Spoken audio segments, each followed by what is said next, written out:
Recently maximum desktop ইউজারই একটা problem face করতেছে, and আমি একজন ডেস্কটপ ইউজার হিসেবে আমি নিজেও আসলে সেই প্রবলেমটা ফেস করেছিলাম। সেটা হচ্ছে, আমরা যখন সিপিইউতে পাওয়ার দিচ্ছি, আমরা যখন সিপিইউটাকে অন করতেছি, তখন প্রসেসরের উপরের যে কুলিং ফ্যানটা আছে সেই কুলিং ফ্যানটা ঘুরতেছে। আমাদের সিপিইউ ক্যাসিনে যে ফ্যানগুলো আছে সেই ফ্যানগুলোও ঘুরতেছে বা সেই ফ্যানগুলো অন হচ্ছে। দেখে মনে হচ্ছে যে আমাদের সিপিইউটা অন হয়েছে, বাট ডিসপ্লেতে কোনো সিগন্যাল যাচ্ছে না, অ্যান্ড ডিসপ্লেতে দেখাচ্ছে নো সিগন্যাল।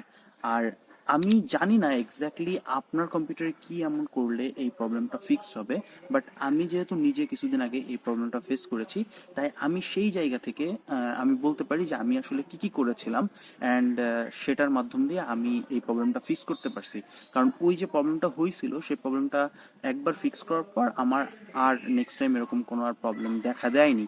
তো এটা যদি আপনার ক্ষেত্রে প্রথমবারের মতো হয়ে থাকে, তাহলে আপনার প্রথমে যেটা চেক করা উচিত তা হচ্ছে আপনার ডিসপ্লে কেবল যেটা আছে সেটা চেক করা উচিত।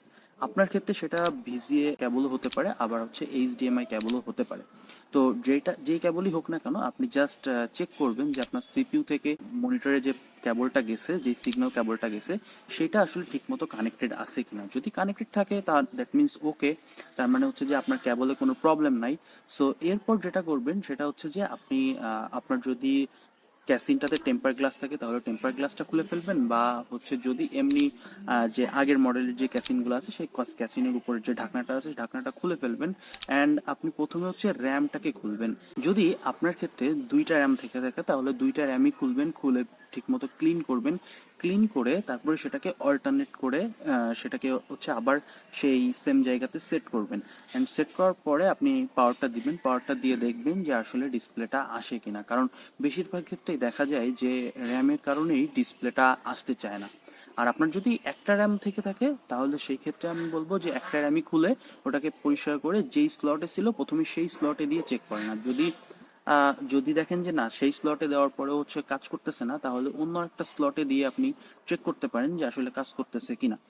যদি র্যাম চেক করার পরও আপনার আসলে ডিসপ্লেটা না আসে, তাহলে আমি বলবো মাদারবোর্ডের উপরে যে ব্যাটারিটা থাকে সেই ব্যাটারিটাকে খুলে মিনিমাম 5 থেকে 10 মিনিট আপনি সেটাকে খুলে রেখে দিবেন। অ্যান্ড খুলে রাখার কিছুক্ষণ পরে তারপরে হচ্ছে আবার আপনি ওটাকে লাগাবেন। লাগানোর পর আপনি হচ্ছে পাওয়ারটা দিবেন, অ্যান্ড পাওয়ারটা দিয়ে চেক করবেন যে আপনার ডিসপ্লেটা আসছে কিনা।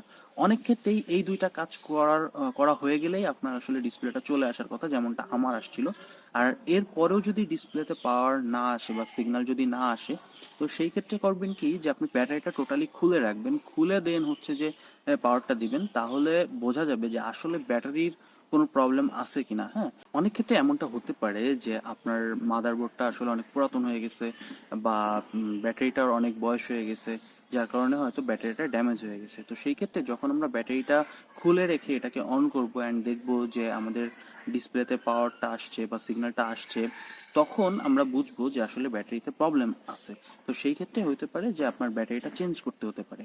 এখন এই সব কিছু করার পরও যদি আসলে আপনার প্রবলেমটা ঠিক না হয়, তো সেই ক্ষেত্রে আমার মনে হয় যে একজন স্পেশালিস্ট বা সবগুলোতে আসলে যোগাযোগ করা বা সবগুলোতে আসলে নিয়ে যাওয়া অ্যান্ড দেখানো যে আসলে এই প্রবলেমটা কেন হচ্ছে।